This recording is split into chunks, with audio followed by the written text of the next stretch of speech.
Hello, मैं हूँ नवनीत और आज मैं ये वीडियो इसलिए लेकर आया हूँ क्योंकि हम लोग कोशिश करेंगे कि हम लोग यूपीएससी के सिलेबस को समझें। तो यूपीएससी मेंस में बेसिकली जो जीएस होती है, जो जनरल स्टडीज़ होती है, उसमें 4 पार्ट होती है, that is GS1, GS2, GS3 and GS4। Okay, so जो GS1 होती है उसमें मेनली 3 चीज़ होती है। The first one is history, the second one is society of course, and the third one is geography. So if we see the questions historically, so most of the time it is more or less similar sort of division. और society में आजकल 250 में 100 marks के भी questions आए हैं पिछले 2-3 सालों में, and the rest of is history and geography. So actually हम लोग ये यहाँ पे समझने की कोशिश करेंगे कि GS1 में ये तीनों सब्जेक्ट कंबाइन क्यों किया गया। ठीक है, so the first one is history. So history अगर आप सोचेंगे तो हिस्ट्री क्या है? History is basically studying of the past societies. So history is also studying of the society. Society is of course again itself says society. So more or less we will try to understand the present circumstances, that how our society is shaped right now at the moment. ठीक है. And the third aspect, geography, it is basically we are trying to understand that society जो भी होती है वो कहाँ रहती है. ठीक है, we are trying to study about the location of the society. So जैसे थोड़ा सा मतलब हम लोग इंडस्ट्रियल टाइम से पहले जाएंगे तो पहले की जो सोसाइटीज़ रहती थी वो कहाँ पर सेटअप होती थी, वो रिवर बेस्ड सोसाइटी रहती थी, क्योंकि जो इकोनॉमी रहता था वो एग्रीकल्चर बेस्ड रहता था. और एग्रीकल्चर कहाँ अच्छा होता है? जहाँ पर पानी रहे और रिवर के आसपास की society. So in geography will try to understand the locations of the society. और अगर आप later part of the society में जाएंगे तो पोर्ट वेस्ट यानी समुद्र के पास जो सोसाइटी बसती है. सो हम लोग जोग्राफी में लोकेशंस ऑफ द सोसाइटी यानी फिजिकल सेटिंग्स हम लोग पढ़ेंगे. तो इन शॉर्ट अगर आप हिस्ट्री, जोग्राफी और सोसाइटी देखें तो all of the things are can be put up in some form of और द अदर हम लोग सोसाइटी में रख सकते हैं. ठीक है. अब when we go to part when we try to understand GS2, तो GS2 में क्या होता है? We are studying polity, governance, social justice and international relations. तो यहाँ पर बेसिकली क्या होता है? सोसाइटी के रूल्स बनाए जाते हैं. सो पॉलिटी, जैसे इंडियन पॉलिटी हम लोग पढ़ते हैं. सो इंडियन सोसाइटी की जो पॉलिटी है यानी जो राज्य व्यवस्था है, हिंदी में हम लोग राज्य व्यवस्था बोलते हैं, वो किस तरीके की है.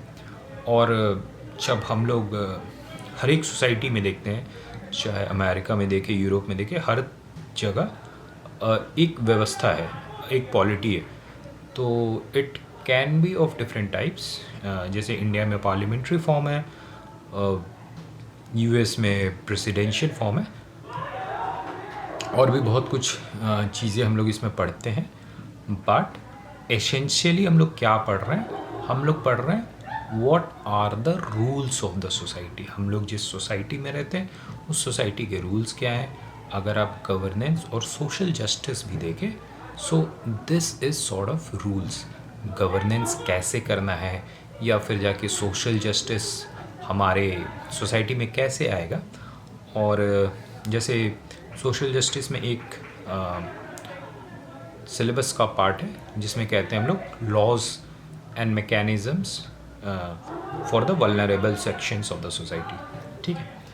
And the last part is international relations. Again, international relation is also about how two nations connect with each other, or how multiple nations connect with each other in the form of international organizations. और ये जो भी settings रहती है, it can again be put up in the way कि ये rules of the society है. So हम लोग फिर से एक बार देखते हैं. GS1 है, हम लोग बेसिकली सोसाइटी के बारे में पढ़ रहे हैं, और GS2 में रूल्स ऑफ द सोसाइटी के बारे में पढ़ रहे हैं. ठीक है, अब GS3 में आ जाते हैं. GS3 is again very interesting. GS3 में हम लोग पढ़ेंगे इकोनॉमी एग्रीकल्चर, उसके बाद हम लोग पढ़ेंगे इन्वायरमेंट जिसमें डिज़ास्टर मैनेजमेंट भी है, और हम लोग पढ़ेंगे साइंस एंड टेक्नोलॉजी और इंटरनल सिक्योरिटी. सो अब देखिए, इसमें हम लोग जितना भी चीज़ पढ़ रहे हैं, it is about the actions which we take in the society. तो इकोनॉमी हो या एग्रीकल्चर हो, it is about the actionable component of the society. Science and tech भी एक्शंस है कि साइंस के थ्रू हम लोग how can we contribute to the public service. Environment, हम लोग इन्वायरमेंट को जितना ज़्यादा समझेंगे उतना हम इसे अपने लिए यूज़ कर सकते हैं, और अपने साथ साथ बाकी भी इन्वायरमेंट के जो पशु पक्षी पेड़ पौधे, इन लोगों के लिए भी यूज़ कर सकते हैं.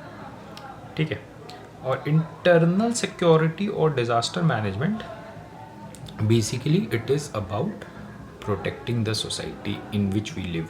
So for example, we live in the Indian society, so we need to keep our Indian society very secure, and that is where internal security comes. अच्छा, डिज़ास्टर मैनेजमेंट, जैसे बारिश ज़्यादा हो गई या भूकंप आ गया, तो क्या होता है कि बहुत सारी चीज़ डिस्ट्रॉय होने का खतरा रहता है. तो जो हम लोग सोसाइटी क्रिएट कर रहे हैं, उसे हम लोग को प्रोटेक्ट करना है.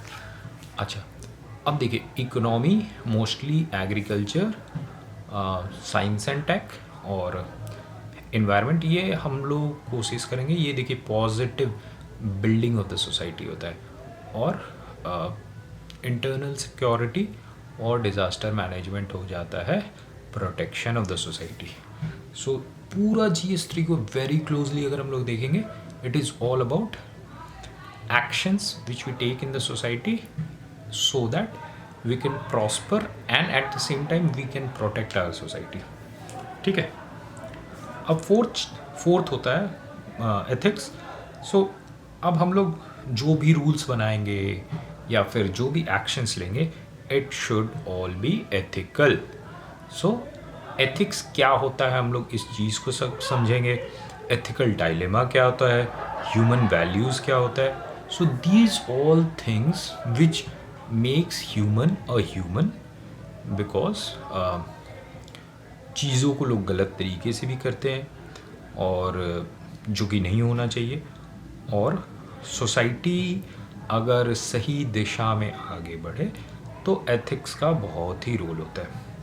तो जैसा कि हम लोग स्टार्ट में बोले थे कि UPSC is about public service, और GS1 के GS1 2 3 4 ये सारे कंपोनेंट्स बेसिकली हम लोग सोसाइटी को समझने में, सोसाइटी के रूल्स बनाने में, सोसाइटी के एक्शनेबल कंपोनेंट्स और सोसाइटी के एथिकल चीज़ों को समझने के लिए, ताकि हम लोग पब्लिक सर्विस को अच्छे से निभा पाए. So it is very beautifully wrapped कि क्यों ये हम लोगों को पढ़ना है during the preparation of civil services. So आज मैंने बताया मेंस के लिए, और इसी तरीके से कभी मैं प्रीलिम्स के लिए बता दूंगा आप लोगों को कि